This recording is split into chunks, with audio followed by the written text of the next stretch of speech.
Salut à tous les apprenants de français. J'espère que vous allez bien aujourd'hui. Peut-être que vous avez déjà appris quelque chose de nouveau en français cette semaine, ou peut-être même grâce à notre dernier épisode. Si c'est le cas, bravo à vous. C'est déjà un excellent pas en avant. Et si ce n'est pas le cas, ou si vous venez tout juste de découvrir ce podcast, alors bienvenue. Je suis vraiment ravie de vous accueillir ici.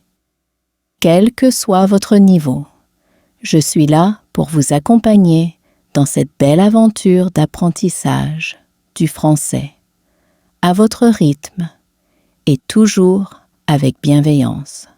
Alors, installez-vous confortablement, prenez une grande inspiration et c'est parti pour notre thème du jour.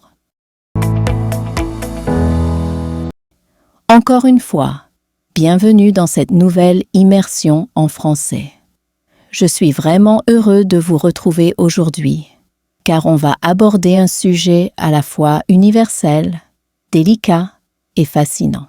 Je parle bien sûr de ce moment dans l'apprentissage où vous sentez que vous comprenez de plus en plus de choses, mais vous continuez à traduire dans votre tête encore et encore. Et là, vous vous demandez, mais comment on fait pour arrêter de traduire? Comment on fait pour commencer à penser directement en français? C'est une excellente question. Et je vais vous dire quelque chose, si vous vous la posez, c'est déjà un très bon signe. Cela veut dire que vous êtes prêt à passer à un nouveau palier, à une nouvelle façon de vivre la langue. Le piège de la traduction mentale. Quand on débute une langue, c'est parfaitement normal de traduire. C'est presque un réflexe de survie linguistique. On pense dans sa langue maternelle, puis on cherche l'équivalent. Mais ce réflexe, utile au début, devient un obstacle avec le temps. Prenons un exemple. Vous êtes au restaurant et vous voulez commander un plat. Vous pensez d'abord en anglais ou une autre langue. Je voudrais le poulet, s'il vous plaît. Et puis, dans votre tête, comment on dit ça en français? Je voudrais le poulet, s'il vous plaît. Pendant que vous traduisez, le serveur attend. Et vous sentez le stress monter. Vous perdez confiance. Vous perdez le fil. C'est exactement ça. Le problème. La traduction ralentit la pensée, bloque la fluidité et vous empêche de profiter de la conversation. Et souvent, on finit par utiliser des mots traduits littéralement qui peuvent sembler bizarres, voire complètement faux en français. Penser en français. Pourquoi c'est essentiel? Penser en français, ce n'est pas juste une technique. C'est un changement d'état d'esprit. C'est comme basculer dans un nouveau monde, un monde où vos pensées ne passent plus par un filtre, où vous pouvez parler sans avoir à analyser chaque mot, chaque phrase.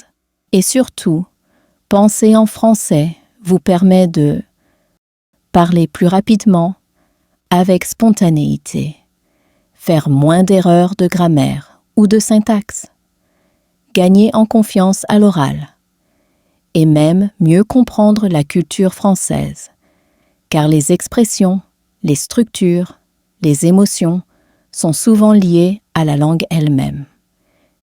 C'est un peu comme apprendre à faire du vélo.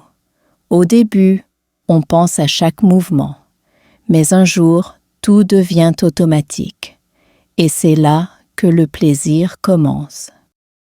Comment commencer à penser en français? Pas de panique. Ce n'est pas quelque chose qui se fait du jour au lendemain, mais avec un peu de régularité, tout le monde peut y arriver. Voici des stratégies concrètes, simples mais puissantes.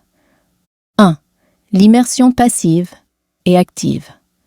Oui, vous l'avez peut-être déjà entendu, mais je vous le répète parce que c'est essentiel. Il faut s'entourer de français. Regardez des films, des séries, écoutez des podcasts, mettez de la musique francophone, changez la langue de votre téléphone ou de vos réseaux sociaux. Même vos alarmes le matin, mettez-les en français. Mais attention, il ne faut pas juste consommer du français. Il faut aussi être actif. Posez les vidéos, répétez les phrases, imitez l'intonation, l'accent. Plus vous êtes actif dans cette immersion, plus elle sera efficace. 2. Décrire ce que vous voyez autour de vous. C'est un petit exercice, mais très puissant. Vous êtes dans la rue, dans un café, en train d'attendre le métro. Commencez à décrire ce que vous voyez dans votre tête. Une femme porte une écharpe bleue. Un homme lit le journal. Le ciel est gris aujourd'hui. C'est une manière de forcer votre cerveau à fonctionner en français, sans avoir besoin de papier, de cahier ou d'application. 3e narration intérieure au quotidien. Pendant que vous cuisinez, que vous vous brossez les dents, que vous rangez votre chambre, essayez de penser vos actions en français. Je vais préparer du thé, je prends la tasse, je verse l'eau chaude. Attention, c'est chaud.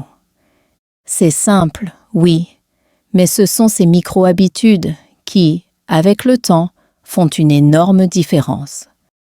4e, parlez-vous à vous-même. Oui, ça peut sembler un peu étrange au début, mais parlez-vous à voix haute, ou bien dans votre tête si vous êtes en public. Faites de petits dialogues avec vous-même. Posez-vous des questions et répondez.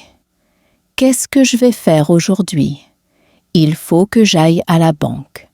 Ensuite, je vais passer chez le boulanger. Vous pouvez même jouer des personnages. Bonjour monsieur, je voudrais un croissant, s'il vous plaît. Bien sûr, ce sera tout, etc. C'est un entraînement ludique et très efficace. Et les films, alors? Avec ou sans sous-titres?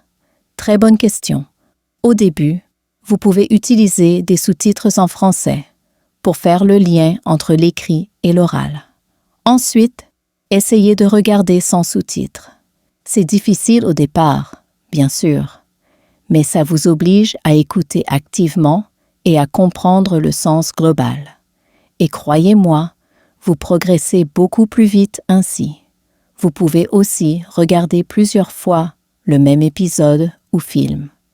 La première fois pour le plaisir, la deuxième pour l'apprentissage, la troisième pour l'imitation.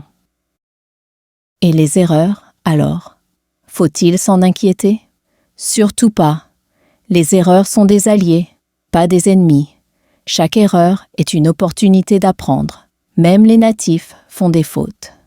Ce qui compte, c'est de parler, de pratiquer, encore et encore. Et avec le temps, vous ferez de moins en moins d'erreurs. Votre français deviendra plus naturel, plus fluide, plus vivant. Dernier conseil pour parler avec naturel et confiance. Imitez les natifs. Écoutez leur manière de parler, leur ton, leur rythme, leurs gestes. Vous n'apprenez pas juste une langue, vous apprenez un mode de communication.